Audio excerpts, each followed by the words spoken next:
আসিফ নজরুল জন্ম 12ই জানুয়ারি 1966, একজন বাংলাদেশি লেখক, ঔপন্যাসিক, রাজনীতি বিশ্লেষক, সংবিধান বিশেষজ্ঞ ও কলামিস্ট। তিনি বর্তমানে অন্তর্বর্তীকালীন সরকারের একজন উপদেষ্টা। জীবিকা সূত্রে তিনি ঢাকা বিশ্ববিদ্যালয়ের আইন বিভাগের অধ্যাপক।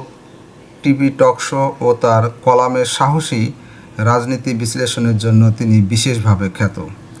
তিনি 10-এর অধিক গ্রন্থের রচয়িতা।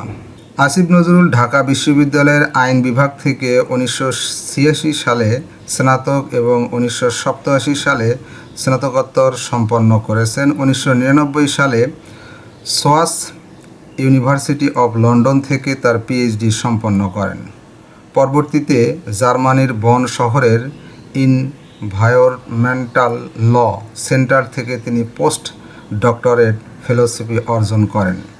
তিনি School of Oriental and African স্টাডিজে একজন কমনওয়েলথ ফেলো হিসাবে কাজ করছেন। ঢাকা বিশ্ববিদ্যালয়ে শিক্ষক হিসাবে যোগদানের পূর্বে 1991 সালে আসিফ নজরুল একটি বহুল প্রচারিত সাপ্তাহিক পত্রিকা বিচিত্রিয়ায় কাজ করতেন। তিনি কিছু সময় বাংলাদেশ সরকারের একজন সরকারি কর্মকর্তা হিসেবে কাজ করেছেন।